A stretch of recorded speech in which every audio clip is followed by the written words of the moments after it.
일생에 몇 번이나 TV에 나오는 마케팅을 만들 수 있겠어요. 용훈님만의 TV에 나올 수 있게끔 하는 특별한 노하우라던가 용훈님만의 어떤 관점이 있으신가요? 오로지 저의 첫 번째 당시의 미션은 TV 뉴스에 나올 것 같지 않은 아이디어면 절대 구현하지 않았습니다. 어떻게 하면 남들이 하는 형태에서의 틀이 갇히지 않고 그 틀을 넘어서 다양한 아이디어로 승화시킬 수 있냐. 네, 안녕하세요. 러닝커브의 네오입니다. 오늘부터는 조금 특별한 게스트를 모시고 그 게스트분들의 이제 러닝과 인사이트들에 대해서 좀 공유해드리려고 하는데요. 오늘은 제가 거의 10년 동안 알고 계셨던 스타트업 그로스계의 어떤 구루라고 할 수 있는 김용훈님을 모셨습니다. 김용훈님 반갑습니다. 반갑습니다. 네. 어색하네요 이거. 네, 어색하네요. 네. 예. 처음이니까 예. 자연스럽게 얘기해주면 좋으실 것 같아요. 일단 뭐 저희가 채널이 게스트분들은 어떻게 좀 커리어들을 이끌어 오셨는지 그리고 그분들이 겪으셨던 좀 러닝들 그리고 인사이트들을 좀 여쭤보고 싶었어요. 그래서 저는 알지만 간단하게 용훈님이 어떤 분인지 간단하게 자기소개 해주실 수 있을까요? 원래는 광고쟁이로서 이재석 광고연구소라는 회사에서 약 4년 정도 광고쟁이로 일을 했고, 그 다음부터 이제 스타트업 굿닥이라는 회사에서 5년 좀 안 되는 시간 동안 나름 크리에이티브 디렉터랑 이제 그로스에커라는 전혀 다른 포지션에서 일을 했습니다. 그리고 이제 또 뜬금없이 반려동물 버티컬 커머스 페프렌즈라는 회사에 가서 3년 정도 CMO 활동을 했고요. 그리고 이제 잠깐 쉬는 타임을 갖다가 또 이제 갑자기 전혀 다른 도메인인 월급쟁이 부자들이라는 에듀테크 부동산 에듀테크 회사에 가서 한 1년 정도 CMO 활동을 하고 현재는 이제 김용훈 그로스 연구소라는 회사에서 많은 스타트업들의 이제 컨설팅 및 서포터를 해주고 있습니다. 네. 작은 스타트업부터 시작해서 이제 창업까지 연결되는 경험이 사실 저도 옆에서 봤지만 늘 한계를 넘는 듯한 행보를 보이셔서 너무 늘 리스펙하고 있었는데 개인적으로 좀 궁금했었던 거는 처음에 광고를 하셨었잖아요. 특히 또 광고업계에서 제일 유명한 그 이재석 광고연구소에서 일을 시작하셨다고 들었었어요. 그리고 저랑 같이 일할 때도 어떻게 보면 광고 쪽으로도 더 이제 많은 이벤트들이 있었고 처음에 광고업계에서 일을 시작하게 되셨던 계기는 어떻게 되세요?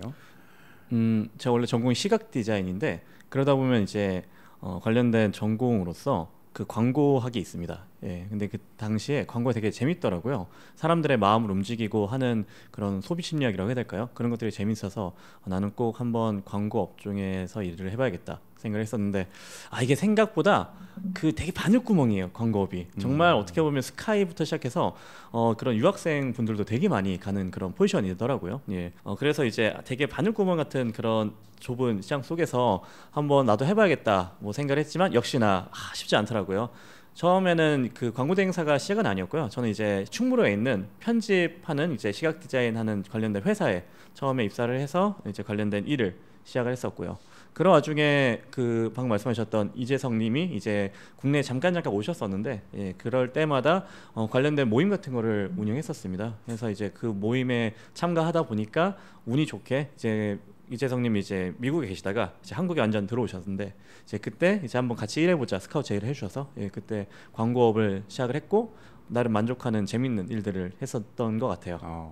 저는 궁금했던 게 제가 용훈님을 옆에서 봤을 때 늘 느낀 게 어떻게 보면 평범하게 살아갈 수 있는데 늘 새로운 일을 벌리고 또 그 안에서 기회를 잡아내시는 것 같다는 생각을 많이 했거든요. 그러면 처음에 그 광고 대행사에서 이제 디자인 일을 하시다가 그 이재성님과 함께 일하시게 된 그 과정이 조금 더 궁금해요. 들어보고 싶어요. 벌써 15년 전이네요. 15년 전, 16년 전에는 광고 업계가 되게 핫했습니다. 되게 가고 싶어하는 친구들이 많았어요. 왜냐면 딱 겉에서 봤을 때 너무 재밌어 보이거든. 정말 아이디어 넘치고 와 이런 것들을 TV에 나오는 걸 내가 만든다고? 그런 것들이 약간 뽕맛이라고 하죠. 그런 것도 있다 보니까 다 하고 싶은 친구들이 많았는데 당시에 그런 하고 싶었던 친구들이 많은 와중에 방금 말씀드렸던 그 이재성님의 그런 모임 같은 게 하나 있었습니다. 크리틱이라고 해서 일주일에 한 번씩 다 같이 이제 광고 업계에 있는 관심 있는 친구들이 와서 본인의 아이디어를 한번 사람들한테 보여줘요. 그리고 이제 그거에 대해서 크리틱 이제 평가를 받는 그런 자리를 합니다.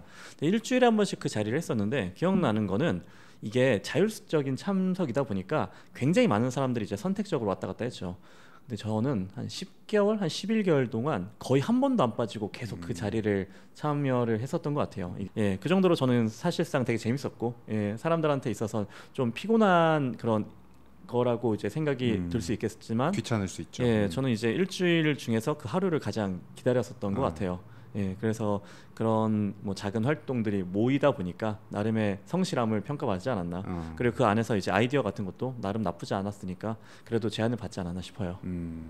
그러면 이재성님이 이제 같이 일해보자고 이렇게 얘기를 해주셨을 때는 용훈님의 어떤 부분들을 좋게 보시고 또 어떤 부분들을 함께 하고 싶게 만들었다고 생각하세요? 지금 돌아보시면? 사실 저한테 그렇게 기대를 했다고 하진 않으셨어요. 예, 어떻게 보면 일을 쳐낼 수 있는 사람이 필요하셨던 것 같아요. 당시에는. 예. 근데 나름 이제 활동을 열심히 하고 잘하다 보니까 그 현대자동차가 뉴욕 타임스퀘어에서 그 영상이라든지 그런 판넬 같은 그 광고가 필요했었습니다. 그래서 회사에 의뢰를 했었는데 그때 그 판넬 광고랑 광고판에 대한 아이디어와 그리고 그 광고판을 실제 디자인부터 시작해서 촬영까지 다 제가 했었거든요. 예, 그랬었던 것처럼 너무 나름의 정말 좋은 아이디어였으면은 그것들이 이제 어떤 직급의 어떤 사람이 하는 게 중요한 게 아니고 그 좋은 아이디어를 누군가에게 냈고 그걸 이제 어떻게 보면 이제 구현하는 게 당시에는 더 중요했기 때문에 그런 것들을 잘 평가받아서 그래도 이 회사에 있을 수 있지 않았나?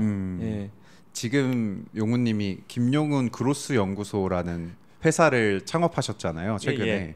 근데 저는 이 회사의 이름을 처음 들었을 때 이재석 광고 연구소의 그 메타포가 굉장히 영향을 많이 미쳤을 거라고 생각이 들었었어요. 네. 그래서 용훈님의 전체적인 커리어에 있어서 이재성님이라는 분이 생각보다 용훈님에게 영향을 많이 미쳤을 수도 있겠다는 생각이 들었는데 용훈님에게 이재성님은 어떤 의미인가요? 좋게 얘기해야 되는데 제가 말씀해 주셨던 것처럼 당시에 여러 가지의 의미에서 임팩트를 많이 받았던 것 같아요. 이제 본인의 이름을 걸고 회사를 운영한다는 게 전 정말 쉽지 않은 것 같아요. 왜냐면 그게 리턴에 대한 부분도 있지만 리스크에 대한 부분도 되게 크니까요. 예. 그래서 그게 쉽게 되지는 않지만 어떻게 보면은 저분은 진짜 본인 이름을 걸고 회사 운영한 거잖아요. 예, 그런 것처럼 그런 것들에 대한 임팩트를 굉장히 많이 받았고 사람이라는 건 본인의 밸류가 높아지면은 그만큼의 가치를 전 인정받는다 생각하거든요. 이게 돈이 됐든지 아니면 권력이 됐든지 여러 의미에서 그렇기 때문에 어떻게 해서든 이제 밸류를 높여야 된다가 첫 번째 이자였었고 저는 이제 그분한테 있어서 밸류를 높이면은 여러 가지에 대한 아웃풋이 오더라라는 것들을 많이 봤던 것 같습니다. 그러면 물론 이재성님이 우리나라에서 이재석 광고연구소를 시작하기 전에도 이미 유명하신 분이기는 했겠지만 용훈님이 4년간 함께 일하면서 광고업계에 한정해서라도 어떻게 하면은 광고업계에서는 그 가치가 높아질 수 있는 것 같으셨어요? 이게 지금과 과거는 다른 것 같습니다. 과거에는 사실 어떻게 보면 숫자나 트래킹할 수 있는 방법이 크지 않다 보니까 이슈화라든지 아니면은 클라이언트의 체감이라고 해야 될까요? 회장님이 좋아했다. 사실은 뭐 그런 것들이 룰이죠. 그런 것들로 인해서 좌지우지 됐었는데 요즘은 모든 게 다 트래킹이 되고 지표로서 환산이 되잖아요. 예, 그런 시대적인 상황이 되다 보니까 제가 느끼는 건 뭐가 됐든지 간에 성과인 것 같습니다. 예, 칸 라이언즈라고 전 세계에서 제일 유명한 광고제가 있습니다. 걔가 처음에는 크리에이티브와 관련된 그런 것들을 1순위로 해서 많은 것들을 평가했었던 걸로 기억나요. 근데 지금은 실제 단순하게 그런 크리에이티브나 정말 센세이션하다 보다는 실제 이걸로써 변화를 얼만큼 일으켰냐 예, 그런 것들을 많이 보더라고요. 예, 그런 것처럼 요즘은 어떻게 보면 이런 성과적인 부분이 1순위라 생각하고요. 비단 제가 한창 활동했던 과거에는 누가 더 이슈화를 시켰냐 예, 그런 것들이 아무래도 당시에는 좀 첫 번째 1순위이지 않나 싶어요. 그러면 용훈님이 이재석 광고연구소에서 배웠던 제일 이제 러닝이 있었던 이슈화를 시키는 방법은 뭐였어요? 와 이거는 되게 진짜 어려운 그러니까 할 얘기 많습니다. 네. 예, 그 미친 짓을 진짜 많이 했거든요. 이게 무슨 말이냐면 네. 오늘 부산 갔다 오셨는데 부산 경찰청이랑 일을 한다고 해서 다녀오셨어요. 그리고는 이제 과거 부산 경찰청 건물에다가 총알보다 빠른 이제 경찰이라는 메시지로 해서 경찰차가 이제 총알처럼 나가는 그런 아이디어를 제안했는데 이제 채택이 됐다 하시더라고요. 그러면은 제 생각에는 그냥 뭐 3D로 이제 그 디자인해서 그냥 건물을 랩핑하면 되겠구나 그냥 생각했거든요. 근데 갑자기 차를 찾아오러 하시는 거예요. 아 실제 차를 실제 차를 찾아오시라 하는 거예요. 설마 했죠. 설마. 예, 설마는 했는데 역시 그 설마가 맞더라고요. 어. 그 차를 정말 전국에 있는 모든 폐차장을 다 돌아다녔던 걸로 기억나요. 예. 정확하게는 반만 반파돼 있는 차를 찾아야 돼요. 네.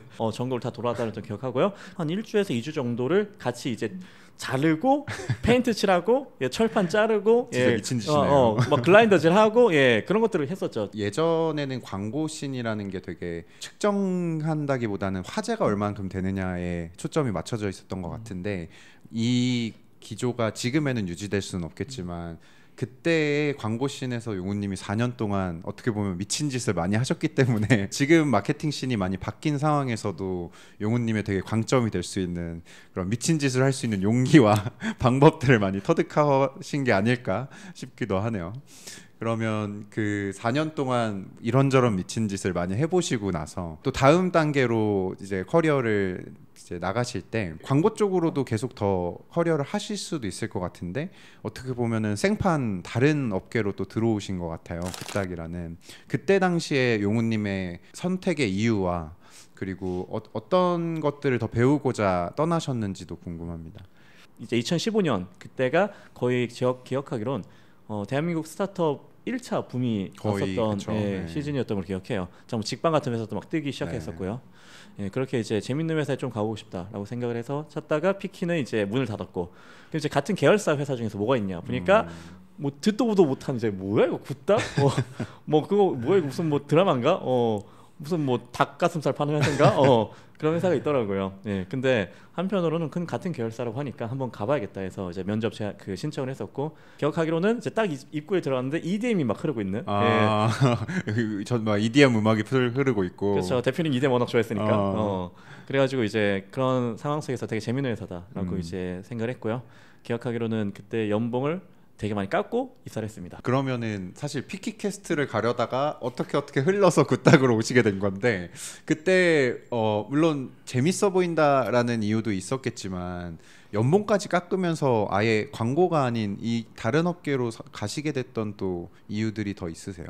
면접을 본 날 다른 회사에 합격을 해서 이제 출근을 해야 되는 그런 상황이었어요. 그 다음 날. 예. 근데 이제 그때가 PR 회사였고 꽤 큰 PR 회사였습니다. 원래 먹고 살던 게 광고 업종이다 보니까 비슷한 연결성으로서 다 갈 수밖에 없죠. 예. 부대표님한테 한번 전화를 걸었었는데 혹시 실례가 안 되면 정장을 입고 출근해야 되냐고 이제 물어보니까 저희는 무조건 정장 입고 출근해야 된다 말을 하시더라고요. 예. 그 얘기를 듣자마자 이제 굿닥에서 이제 먼저 이제 이후에 오퍼가 왔는데 가겠다고 예, 연봉을 깎아서라도 정장 입기 싫어서 예, 저는 중요합니다. 네. 이게 여러 의미가 담겨 있죠. 정장 입는다는 행위가 되게 이제 뭐 좋은 의미로서는 되게 고전적인 지식을 뭐 하는 형태이지만 그 약간 다른 의미로서는 뭐 여러 가지. 네. 그리고 개인적으로 전 무조건 스타트업에서 한번 도전해봐야겠다라는 게 당시에 제 신념이라서 그래서 이제 굿닥이라는 회사에 2015년도 6월달에 취직을 했죠. 광고업계가 막 광고 PT도 하고 이러려면 딱 그 우리가 일반적으로 그려지는 되게 딱딱한 모습들이 있는데 그거를 어떻게 보면 과감히 포기를 하고 조금 더 자유를 찾아서 굿닥으로 이제 오시게 된 것 같네요. 그러면 굿닥에서도 광고를 하셨나요? 좀 더 큰 범위 내에서의 마케팅이라는 관점에서 일을 했었던 것 같고요. 다만 그 안에서 당시 대표님이 저한테 원했던 건 오로지 하나 있습니다. 배민처럼 되게 해주세요. 아니 근데 돈도 안 주고 인력도 안 주는데 그렇지 않아요? 알잖아요. 그쵸. 그때 당시에 배민은 정말 엄청난 회사였으니까. 엄청난 회사고 인력도 7명인가 있었고 돈도 있었으니까. 근데 저한테 기억나는 거 한 달에 100만 원 줬나 그랬을 거예요. 예산 100만 원 주고 이제 지금은 이제 런닝맨 PD가 됐던 당시에 이제 부사수랑 함께 아이디어를 짜라고 하니까 그래서 이제 그때 이제 배민이 할 법한 마케팅을 했죠.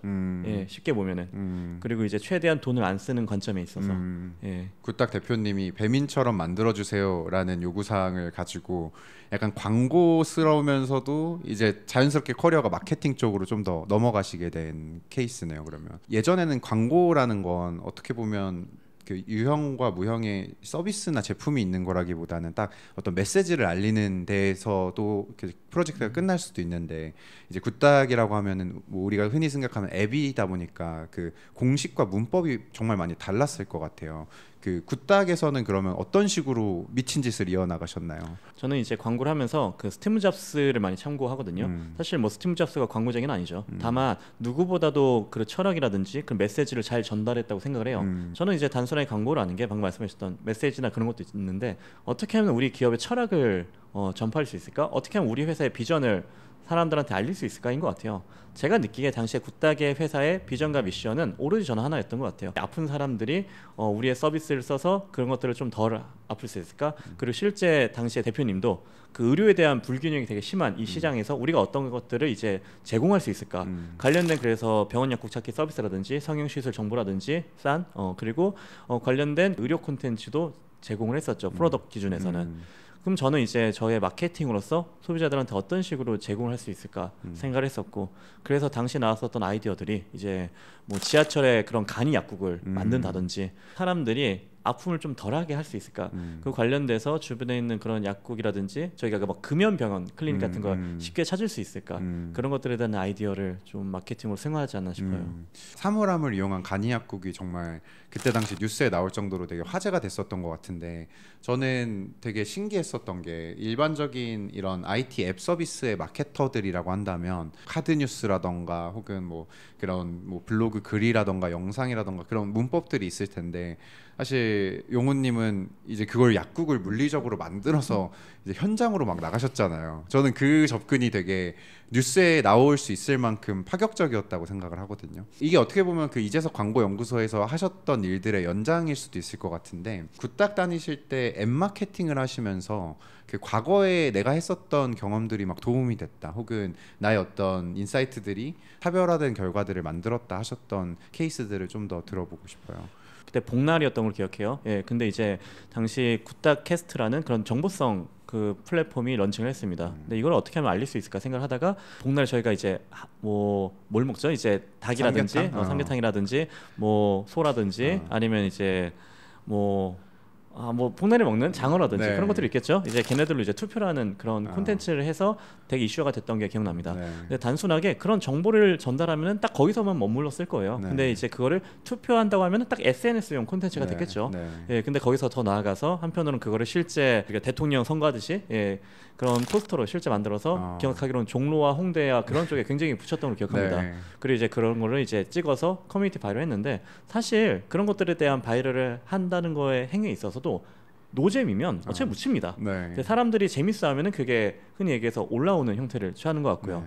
사람들한테 있어서 어떻게 하면은 이슈 있고 재밌는 것들을 전달하되 그 안에서 우리의 서비스라든지 그런 플랫폼의 연결성을 띄워서 우리를 알릴 수 있을까? 그 생각만 전 했었던 것 같고요. 그런 식으로 해서 되게 좋은 아이디어로서 나름의 당시에 오가닉 트래픽들도 꽤 많이 유입이 했던 기억이 납니다. 네. 한편으로는 그런 허들이 크게 있었죠. 네. 예산 100만 원 네.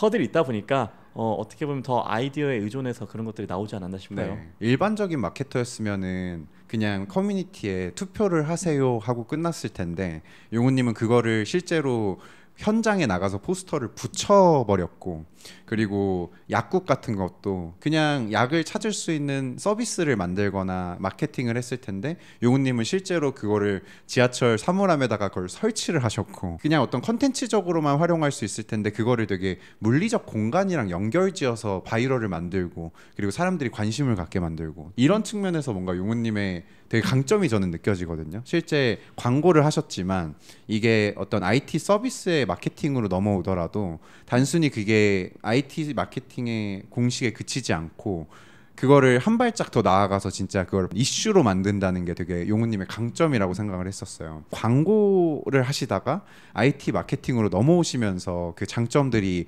이제 묻어왔던 거라고 생각을 하는데, 그러면은 굿닥에서 IT 서비스를 하시면서 굿닥에서 더 용훈님이 한 단계 업그레이드 됐거나 혹은 더 많이 이런 점들은 더 많이 배웠다 하셨던 것들도 있을까요? 지금 주변에도 제 대행사를 다니고 있는 그런 친구들이 많이 있습니다. 그냥 제자 같은 친구들도 있고요. 네. 근데 그 친구들이 늘 언제나 아쉬운 게 로우 데이터를 못 보는 게 늘 언제나 아쉬워하더라고요. 이제 로우 데이터를 못 보면 실제 내가 했던 행위가 실질적으로 얼만큼의 퍼포먼스가 나는지를 알 수가 없으니까 그럼 뭘 보냐면 내가 광고비 쓴 거 대비 매출, 흔히 얘기해서 로아스 지표라고 하죠. 그걸 봅니다. 참고로 저는 인하우스의 일을 하면서부터 절대 로아스를 보지 않습니다. 왜냐면 실제 이 고객들이 그 이후에 밸류를 줄 수도 있는 거고요. 혹은 지금 단편적으로 이제 프로모션이라든지 그런 것 때문에 잠깐 갔다 오는 체리피커 성향의 고객일 수 있습니다. 예, 그런 것들에 대한 사실 비즈니스라는 건 여러 가지에 대한 변수가 있는데 그 변수를 한 가지에 대한 지표를 보면은 사실 우리가 정말 마케팅을 잘한다고 얘기할 수는 없는 것 같아요. 예. 그런 것처럼 말씀해 주셨던 것처럼 사실 그전에는 전혀 못 봤었던 그런 상황이 있었죠. 그런 와중에 우리가 어느 정도 볼 수 있는 그런 어느 정도의 눈을 갖게 됐던 것 같고요. 근데 그걸 떠나서 우선은 제가 담당했었던 크리에이티브 영역은 그거를 이제 명확하게 보고 싶다 할지라도 흔히 얘기하는 오가닉, 자연 지표이다 보니까 이게 체감이 되진 않습니다. 다만 제가 했었던 방법은 그게 있었습니다. 이게 TV 뉴스에 나오면 체감 이상이 되는 영역에 말도 안 되는 트래픽이 확 쌓이다 보니까 네. 그게 아무런 의미가 없더라고요. 네. 혹시 기억나실지 모르겠는데 한창 코로나가 이제 됐을 때 마스크의 재고를 파악해주는 그런 약국의 서비스를 저희가 했었죠. 네, 그런 시절이 있었죠. 그쵸? 마스크 재고를 파악이 나는. 기억나는 게 동접이 5만 명인가 있었던 네. 기억나요. 야 어떻게 이 작은 서비스가 동접이 5만 명이 되냐? 네. 예. 근데 이제 그때 기억나는 게 아무도 사실 이걸 얘기 안 하면 우리 서비스가 그런 서비스를 하고 있는지 아무도 모를 거란 말입니다. 주말에 이제 서비스 런칭하고 나서 주말에 열심히 사람들한테 알렸었습니다. 예, 왜냐면 정말 좋은 서비스였으니까요. 커뮤니티부터 시작해서 나름 바이럴부터 여러 가지에 대한 오픈 채팅과 많은 사람들한테 알렸죠. 그리고 이제 바로 그 다음 날부터 엄청난 임팩트, 데이터 임팩트를 저희는 체감을 했는데 그런 것처럼 사실 콘텐츠나 브랜딩은 우리가 많은 것들을 트래킹할 수 있는 시대적인 상황이 된다 할지라도 감이 안 옵니다. 이게 체감이만 안 돼요. 예. 하지만 제가 느낀 건 뭐냐면 그 이상의 흔히 얘기해 넘사라고 하죠. 넘사의 그런 뉴스 보도 정도 되는 그런 아이디어가 나오면 트래픽이 몇 배수로 뛰다 보니까 이 트래픽은 저 아이디어로서 발현이 된 그런 트래픽이구나라는 게 체감이 돼서 예, 그런 것들로 사실은 그래도 어느 정도 데이터에 대한 체감을 파악할 수 있지 않았나. 그러면 굿닥에서는 실제 크리에이티브가 로아스를 보는 마케팅의 효과를 뛰어넘는 그런 순간들을 많이 경험해 보셨던 것 그렇죠. 같네요. 근데 사실 그 인생이 몇 번이나 있겠어요. 예. 저는 많았습니다. 알죠? 저희는 엄청 많았지만 네. 예, 사실 이거를 그러니까 브랜딩 콘텐츠라는 수많은 뭐 저도 지금은 네. 컨설팅하면서 하고 있지만 네. 와 진짜 인생이 몇 번이나 있겠습니까? 네. 근데 이제 이런 것들에 대한 경험치가 누적이 되고 쌓이다 보니까 흔히 그런 말 있잖아요. 한두 번 운일 수 있어요. 네. 예, 근데 그게 계속 누적이 되면 이제 실력이죠. 네. 예, 그런 것들이 자주 눈에 보이다 보니까 일생에 몇 번이나 TV에 나오는 마케팅을 만들 수 있겠어요. 근데 그 용우님은 그런 일이 굉장히 많았잖아요. 그러면 용우님도 다른 분들이랑 일을 하고 하실 때가 있을 텐데 용우님만의 TV에 나올 수 있게끔 하는 특별한 노하우라던가 용우님만의 어떤 관점이 있으신가요? 크게 여기선 세 가지 말씀드릴 수 있을 것 같습니다. 네. 그 첫 번째로는 대부분은 정량적인 지표로서 우리는 목표를 잡고 일을 합니다. 그게 가장 심플하고 인상고가를 받기 좋으니까요. 근데 정량적인 거에 대한 지표를 잡고 일을 하면 딱 그 정도 수준까지만 할 수밖에 없습니다. 즉 뭐냐면 사람이란 건 우리는 언제나 그 이상의 센세이션을 불러일으키려면 역치를 넘어야 된다 봐요. 역치라는 게 최소한의 마지노선에 대한 기준이겠죠. 대부분은 그걸 뛰어넘어야지 그 이상의 존재로서 저는 된다 생각합니다. 근데 그거는 정말 힘든 것 같아요. 예. 어떻게 하면 그런 것들에 대한 마지노선을 뛰어넘을 수 있을까? 그렇다고 하면은 그 대표님께서 배민처럼 해주세요 같은 미션처럼 사실 그 이상의 것들을 저는 생각하고 기준을 잡아야 된다고 생각해요. 오로지 저의 첫 번째 당시의 미션은 TV 뉴스에 나올 것 같지 않은 아이디어면 절대 구현하지 않았습니다. 예, 정확하게 그 기자들이 먼저 기자를 이제 가져가기 위해서 정말 좋은 아이디어가 되겠죠. 그런 아이디어가 아니면 단 한 번도 시도한 적이 한 번도 없습니다. 여기서 두 번째 말씀드리는 건 타협하지 말자인 것 같아요. 어떻게 하면 우리가 타협하지 않고 그 이상을 뛰어넘을 수 있을까? 저의 기준점은 오로지 TV 뉴스에 나오는 아이디어를 하자. 뭐 예를 들어 지금 뭐 토스 증권이 처음에 레퍼럴 프로모션 했을 때 100만 정도 계좌를 만들었던 거 기억해요? 와 말이 안 되죠. 어떻게 100만이라는 국내 기준에서 만듭니까? 그거는 그 어떤 5대 은행도 못했었던 성과였던 것 같아요.